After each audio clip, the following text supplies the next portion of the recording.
शांति चाहिए। ये मोहतरमा को 15 मिनट की शांति चाहिए कहते हैं। मोहतरमा तुम्हारा 15 मिनट में वो लोग शांत करते होंगे, हम 5 ही मिनट में शांत कर देते।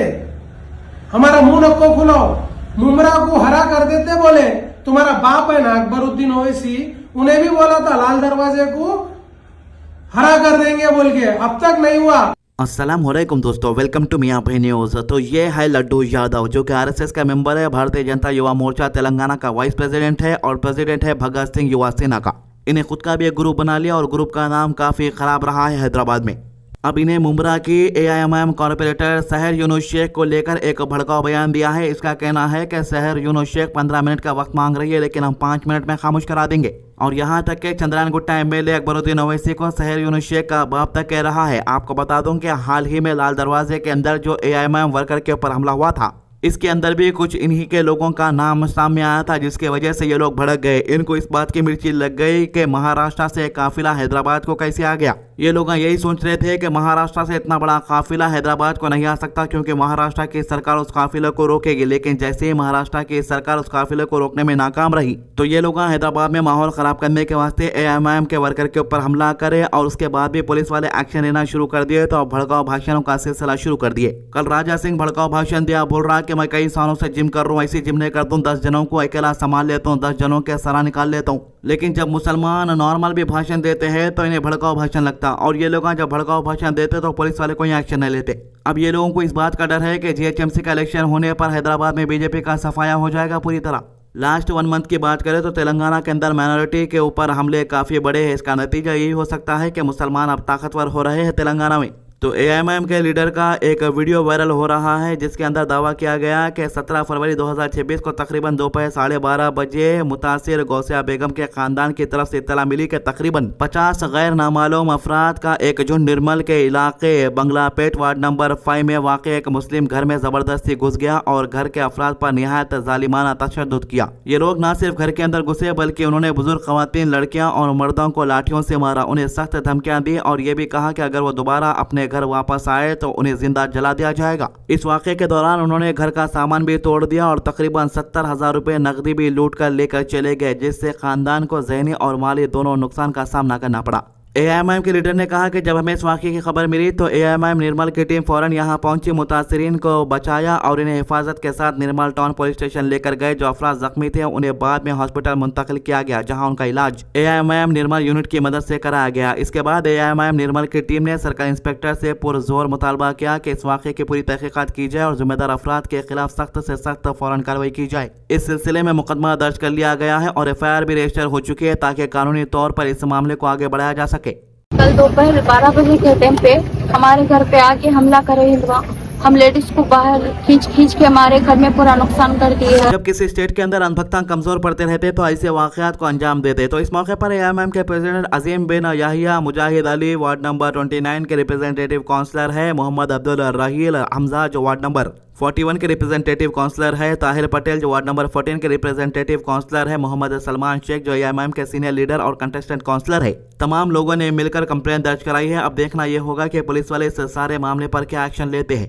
तो तेलंगाना के यादाद्री भुवनागिरी डिस्ट्रिक्ट के एक गांव जलालपुर में वाक़ जामा मस्जिद की बेहुरमती और तोड़फोड़ के वाक़या सामने आने के बाद कुछ दिन तक लोगों में गम और तशवीश का माहौल बना रहा। इस नाजुक सूरत हाल के दरमियान एक ऐसी मिसाल भी सामने आई जो इंसानियत, भाईचारा और अमन का पैगाम देती है। राजेंद्र अग्रवाल, जो कि रमा कंडक्टर्स के मैनेजिंग डायरेक्टर है, इन्होंने इस वाक़े पर गहरी रंजिश और अफसोस का इजहार किया। इनका कहना था कि इबादत गाहों की हुर्मत हर इंसान पर लाजिम है, चाहे वो किसी भी मजहब से ताल्लुक़ रखता हो। जब उन्हें जलालपुर के जामा मस्जिद में हुई तोड़फोड़ के बारे में मालूमात हुआ तो इनका दिल बेचैन हो गया और उन्होंने फैसला किया कि वो सिर्फ अफसोस का इजहार नहीं करेंगे, बल्कि अमल के जरिए मदद भी करेंगे। इस सिलसिले में इन्होंने मजलिस बचाओ तहरीक के स्पोक पर्सन अमजदुल्लाह खान से रब्ता किया। उन्होंने अपनी तरफ से पूरी तैयारी जाहिर की कि वो मस्जिद की मरम्मत के लिए माली इमदाद देना चाहते हैं। ये एक ऐसा कदम है जो सिर्फ मदद नहीं बल्कि एक मजबूत पैगाम भी था कि इंसानियत सबसे बड़ी चीज है। बाद में राजेंद्र अग्रवाल और अमजदुल्लाह खान ने जलालपुर का दौरा किया। यहाँ पहुंचकर इन्होंने मस्जिद का जायजा लिया और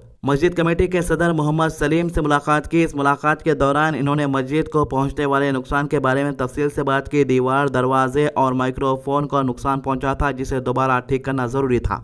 इस वीडियो के अंदर देखा जा सकता है कि अमजदुल्ला खान राजेंद्र अग्रवाल को मस्जिद का मुकम्मल टूर करा रहे हैं और हर जगह के बारे में तफसीली मालूमात दे रहे हैं। राजेंद्र अग्रवाल बड़े गौर से हर चीज देख रहे हैं और इन्हें ठीक कराने पर फिक्र और संजीदगी वाज़ेह तौर पर नजर आ रही है। इस दौरे के बाद राजेंद्र अग्रवाल ने फौरन मदद का ऐलान किया। उन्होंने मस्जिद कमेटी को एक चेक दिया और वादा किया कि मस्जिद की बाउंड्री वाल, दरवाजों और माइक्रोफोन सिस्टम की दोबारा तामीर और मरम्मत के लिए पूरी मदद करेंगे। इनका यह कदम न सिर्फ मस्जिद को दोबारा बहाली में मददगार साबित होगा बल्कि ये एक मिसाल अमल भी है जो लोगों के दरमियान मोहब्बत और एक दूसरे के मजहब का एहतराम बढ़ाता है। यह वाकया हमें यह सिखाता है कि मुश्किल वक्त में अगर कोई इंसान इंसानियत का हाथ थाम ले तो नफरत और तोड़फोड़ के असरात को कम किया जा सकता है। राजेंद्र अग्रवाल का यह अमल ये पैगाम देता है कि असली ताकत नफरत में नहीं बल्कि मोहब्बत, एहतराम और मदद में है। तरफ से दे रहे हैं, ये आप जो भी बनाना है तामीर कराइए, उसका जितना भी होता, अगर कुछ कम पड़ा रहे तो बोल सकते आप, ठीक है। आप कुरान को लाके अपने जो भी आपके मजहब के हिसाब से अच्छे से रखो और एक इंसानियत पे ये धब्बा है, मंदिर हो, मस्जिद हो, गुरुद्वारा हो या चर्च हो, एक दूसरे के धर्म से और भगवान सब ऊपर वाला एक है। तो जो भी हुआ वो बहुत बुरा हुआ, उसकी तो भरपाई नहीं हो सकती, लेकिन जो भी है गया, आज रमजान का पहला दिन है, पहला चांद की रात है आज, तो आज से शुरुआत अपन गंगा जमुना तहजीब से करेंगे। और मैं तहे दिल से ये बोल रहा हूँ कि पुरानी बातों को भूल के आप अच्छे से लाइए, रखिए।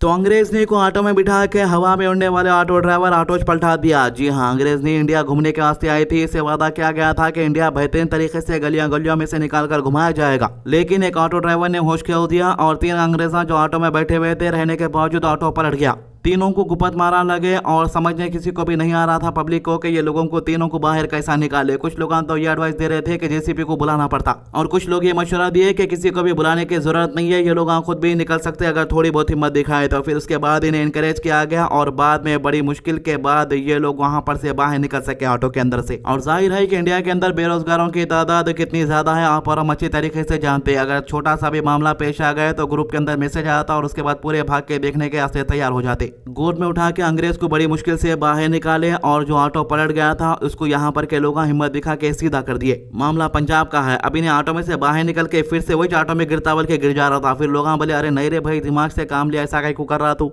फिर उसने उठ के जरा संभल के निकला समझो बाहर। लोग हंसी मजाक भी कर रहे थे। और जो ट्रैफिक जाम का मसला है खाली पंजाब का नहीं है, बेंगलोर, हैदराबाद, हर तरफ सिर्फ और सिर्फ ट्रैफिक जाम ही नजर आ रही। अब ये अंग्रेजा दूसरे मुल्कों से फॉलोवर बढ़ाने के वास्ते इंडिया को आते वीडियोस बनाएंगे बल्कि सोचते, लेकिन उन लोगों के साथ ऐसे हादसे पेश आए थे समझो। खैर, इस मामले में एक बात ये अच्छी रही कि किसी को भी ज्यादा चोट नहीं आई और लोग वहां पर से आराम से अपने घरों को चले गए। तो ये थी अभी तक की अपडेट। आज की अच्छी बात, हुजूर सल्लल्लाहु अलैहि वसल्लम ने फरमाया जो शख्स ईमान रखते हुए सवाब की नीयत से रमजान के रोजे रखे इसके साबिका यानी पिछले गुनाह माफ हो जाएंगे। इब्ने माजा 1641। तो रमजान का मुबारक महीना चल रहा। एक्सपो के नाम पे कई फितने हैदराबाद के अंदर आ चुके हैं और ये फितने शुरू भी हो जाते हैं पहले रोजे से ही। रमजान में शैतान तो कैद हो जाता, लेकिन हमें इन फितनों से बचना चाहिए। अपन गैर रमजान में भी शॉपिंग कर सकते, जो बोले वो खा सकते हैं। आज के टाइम में अपन को जब जो चीज़ हो आराम से मिल जाती। अगर रमजान चला गया तो फिर 1 साल इंतजार करना पड़ता और फिर साल कौन जिंदा रहते कौन मरते बोल भी नहीं सकते। मेरी एडवाइस ये है कि ज़्यादा से ज़्यादा वक्त इबादत के अंदर गुजारिए। हमारे चैनल को सब्सक्राइब कीजिए, वीडियोज़ को ज़्यादा से ज़्यादा शेयर कीजिए। अल्लाह हाफिज़।